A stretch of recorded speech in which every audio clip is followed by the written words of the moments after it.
नमस्कार दोस्तों कैसे हैं आप सब। आई होप कि आप लोग अच्छे होंगे। आपने एक नाम सुना होगा, प्रशांत किशोर, जिन्होंने पिछले साल 2 अक्टूबर 2024 को एक पार्टी का गठन किया था। उस पार्टी का नाम है जन सुराज। जब से उन्होंने पार्टी का गठन किया है या उससे पहले भी प्रशांत किशोर इस देश की राजनीति में काफी सक्रिय रहे हैं। सिर्फ राजनीति ही नहीं, उन्होंने राजनीति करने वाले लोगों को जितवाया भी है, चुनाव लड़वाया भी है और अब अपनी पार्टी बना के वो खुद भी चुनाव के मैदान में उतरने की तैयारी कर चुके हैं। आप सबको पता है कि विधानसभा 2025 में बिहार में होने वाला है। उस विधानसभा पे प्रशांत किशोर जी की निगाहें टिकी हुई, उनकी उम्मीदें भी हैं, क्योंकि जिस तरीके का दावा वो विगत कुछ समय से कर रहे हैं बिहार विधानसभा में अपने पार्टी के परफॉर्मेंस को लेके, वो वाकई आश्चर्यचकित करता है। दोस्तों, आप सोच रहे होंगे कि आखिर मैं प्रशांत किशोर के बारे में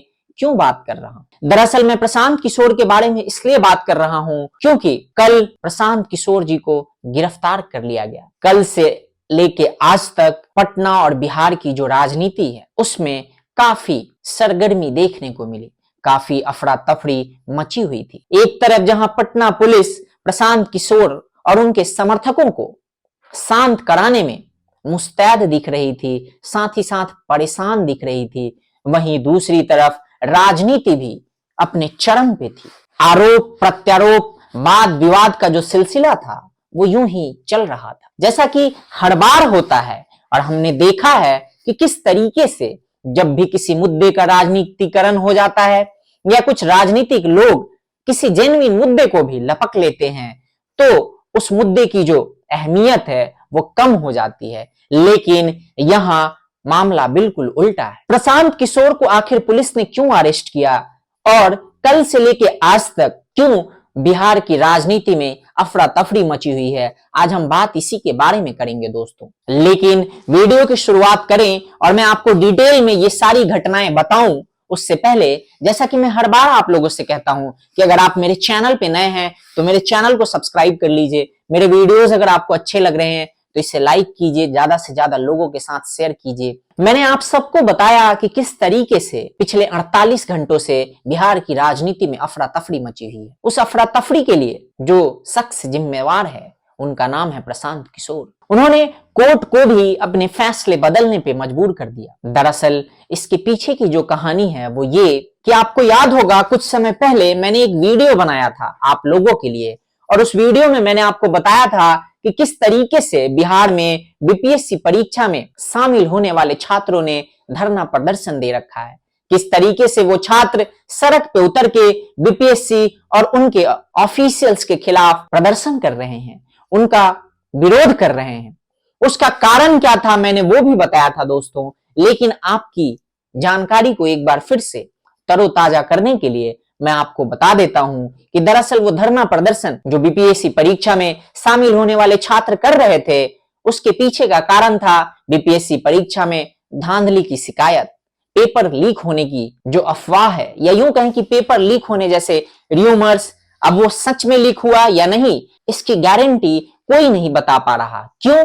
क्योंकि एक तरफ बीपीएससी ये कह रहा है कि पेपर लीक नहीं हुआ है, वहीं दूसरे तरफ ये अफवाह भी है कि पेपर लीक हुआ है। जो तीसरा मुद्दा था दोस्तों वो ये कि किस तरीके से बीपीएससी परीक्षा में का जो रिजल्ट है उसके मार्क्स को जनरलाइज तरीके से देने का भी आरोप है जो बीपीएससी परीक्षा के विद्यार्थी बीपीएससी और उनके ऑफिशियल्स के ऊपर लगा रहे हैं। उनका यह भी कहना था कि बीपीएससी इस बार जो रिजल्ट जारी करने वाला है या जारी करेगा वो जनरलाइज्ड रिजल्ट होगा, ना कि एब्सोल्यूट रिजल्ट। मैंने आपको बताया था कि क्या होता है जनरलाइज्ड रिजल्ट और एब्सोल्यूट रिजल्ट। तो अगर आप चाहते हैं कि आपको एक बार फिर से वो सारी चीजें तरोताजा हो जाएं तो उसके लिए मैं अपने पुराने वीडियो के जो लिंक है उसको डिस्क्रिप्शन में डाल दूंगा, आप उसे चेक कर सकते हैं। बहरहाल दोस्तों, लौटते हैं वापस प्रशांत किशोर के ऊपर। जैसा कि मैं आप सबको बता रहा था कि बीपीएससी परीक्षा में शामिल होने वाले विद्यार्थी धरना प्रदर्शन दे रहे हैं।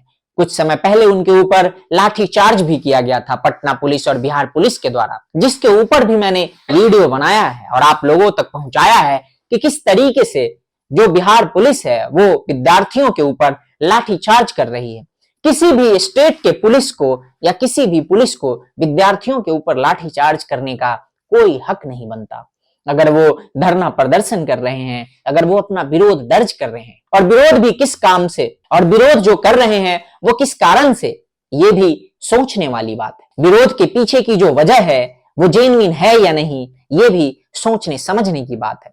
अगर उनकी वजह जेन्युइन है तो मुझे नहीं लगता कि किसी पुलिस को लाठीचार्ज करना चाहिए। खैर दोस्तों, जैसा कि आप सबको पता है, और मैं एक बार फिर से आप लोगों को बता दूं कि लाठीचार्ज के बावजूद भी जो विद्यार्थी हैं, जो अभ्यर्थी हैं, जो स्टूडेंट्स हैं, वो बिल्कुल पीछे हटने के मूड में नहीं है। वो अभी भी धरना प्रदर्शन कर रहे हैं, वो अभी भी अपना विरोध दर्ज कर रहे हैं। अब जैसा कि होता है और हमने देखा है कि जब भी बात विद्यार्थियों से जुड़ी हो तो उसका राजनीतिकरण होना तय होता है।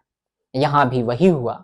जैसे ही बात विद्यार्थियों की आई, जैसे ही बात स्टूडेंट्स और उनके प्रॉब्लम्स की आई, तो राजनीति भी दो किनारों में बट गई। एक तरफ वो लोग, जो लोग ये कह रहे हैं कि जो सिस्टम है या विद्यार्थियों की जो मांग है, जो सत्ता दल है, वो ये कह रहा है कि विद्यार्थियों की मांग या उनका जो प्रदर्शन है वो सही नहीं है, या वो अपने वाजिब मांगों के साथ प्रदर्शन नहीं कर रहे। वहीं दूसरी तरफ वो दल खड़ा हो जाता है जो विद्यार्थियों को सपोर्ट करता है। ऐसा नहीं है कि उनका जो सपोर्ट है वो वाकई विद्यार्थियों के लिए होता है, नहीं दोस्तों, बल्कि ये सपोर्ट होता है अपनी राजनीति को चमकाने के लिए। क्योंकि बात जब विद्यार्थी और विद्यार्थियों से जुड़े आंदोलन की होती है तो हर विपक्षी पार्टी इसे भुनाना चाहता है, इसे लपक लेना चाहता है, और चाहता है कि इस तरीके के मुद्दे का जितना फायदा उठाया जा सके वो लोग उठाएं। क्योंकि इतिहास गवाह है, सत्ता की बागडोर या सत्ता हर बार हिली है, हर बार बदली है जब जब स्टूडेंट्स उठ खड़ा हुआ है। याद कीजिए जनसंघ जयप्रकाश नारायण के समय और उनके नेतृत्व में वो आंदोलन, वो भी एक विद्यार्थी आंदोलन ही था, एक स्टूडेंट आंदोलन ही था, जिसने दिल्ली और इंदिरा गांधी के तख्त ताज को हिला के रख दिया था। अब जैसा कि राजनीतिकरण शुरू हो चुका है इस मुद्दे का भी, इस धरना प्रदर्शन का भी, उसी में प्रशांत किशोर, आप सब ने सुना होगा, मैंने आपको बताया भी कि प्रशांत किशोर जी कौन है और किस तरीके से उन्होंने अभी हाल ही में एक पार्टी का गठन किया है और वो 2025 में विधानसभा का चुनाव लड़ने वाले हैं। उन्होंने भी इस मुद्दे को लपक लिया और विद्यार्थियों के समर्थन में आ गए। वैसे तो और भी कई नेताओं ने विद्यार्थियों का समर्थन किया है, सत्ता के नेताओं ने भी और विपक्ष के नेताओं ने भी, लेकिन प्रशांत किशोर जी बैकफुट के बजाय फ्रंट फुट पे खेलने के मूड में थे। उन्होंने सिर्फ ट्वीट करके या अपने बयान देके ही समर्थन नहीं किया, बल्कि वो विद्यार्थियों के साथ आके अनशन पे बैठ गए। जब अनशन पे बैठे तो पुलिस ने उन्हें मना किया, बावजूद इसके वो अनशन पर बने रहे, और इसके लिए यानी कि बिना पुलिस और प्रशासन के इजाजत के अनशन और धरना देने की वजह से पुलिस ने कल उन्हें गिरफ्तार कर लिया। गिरफ्तार करके उन्हें कोर्ट में पेश किया गया। कोर्ट ने उन्हें सशर्त बेल देना मंजूर किया, जिसमें 25,000 रुपए भरने थे और साथ ही साथ ये भी दावा या वादा करना था कि वो दोबारा से इस तरीके का कोई भी काम नहीं करेंगे, यानी कि बिना इजाजत के धरना प्रदर्शन या अनशन जैसे आंदोलनों को नहीं करेंगे। लेकिन प्रशांत किशोर ने यह मानने से इनकार कर दिया। प्रशांत किशोर ने जब यह मानने से इनकार कर दिया तो कोर्ट ने उन्हें 14 दिनों के लिए न्यायिक हिरासत में भेज दिया। लेकिन आज उनकी जमानत हो गई है, और जमानत भी बिना शर्त के। प्रशांत किशोर ने पहली बार बिना शर्त के कोर्ट से जमानत ली है। उन्होंने ये साफ मना कर दिया था कि वो किसी भी शर्त के साथ जमानत नहीं लेंगे, क्योंकि अगर वो शर्त के साथ जमानत लेते हैं, जो शर्त कोर्ट ने उन्हें दिया है, तो इनडायरेक्टली वो अपनी गलती को मान लेंगे, और ये होगा कि उन्हें धरना या प्रदर्शन या विरोध दर्ज करने का अधिकार नहीं था, और इसके बावजूद भी उन्होंने ये किया, जो कि अपने आप में कानून का उल्लंघन है। लेकिन उन्होंने आगे कहा कि मैं बिना शर्त के जमानत लूंगा, नहीं तो मुझे जमानत मंजूर नहीं है, क्योंकि अगर मैं शर्त के साथ जमानत लेता हूं तो ये मेरे विचारों का, ये मेरे आदर्शों का उल्लंघन होगा, और लोकतंत्र में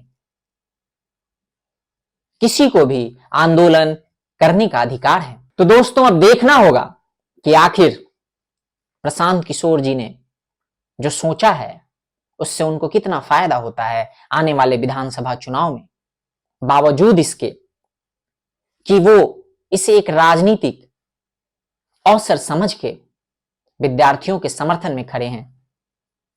लेकिन ये वाकई अपने आप में बड़ी बात है कि वो विद्यार्थियों का समर्थन कर रहे हैं। और मुझे लगता है कि हर नेता को, चाहे वो सत्ता में है, सत्ता के साथ है, या विपक्ष में है, विपक्ष के साथ है, उन्हें विद्यार्थियों के मुद्दे को सुनना चाहिए और समझने का प्रयास करना चाहिए कि आखिर ऐसी क्या नाराजगी है या ऐसी कौन सी कमी उन्हें दिखाई पड़ रही है जिसके वजह से उन लोगों को सड़कों पे आना पड़ रहा है, प्रदर्शन करना पड़ रहा है। जिनके हाथों में किताबें होनी चाहिए उनको स्लोगन्स और तख्ते लेके धरना और प्रदर्शन करना पड़ रहा है। बाकी दोस्तों देखते हैं कि प्रशांत किशोर जी का जो अनशन है और उनका ये जो आंदोलन है, विद्यार्थियों का जो आंदोलन है, उसको क्या मंजिल मिलती है, वो आगे किस तरीके से बढ़ता है और उसके क्या रिजल्ट्स निकलते हैं। फिलहाल के लिए बस इतना ही, मिलते हैं अगले वीडियो में। टिल देन, जय हिंद, जय भारत, नमस्कार।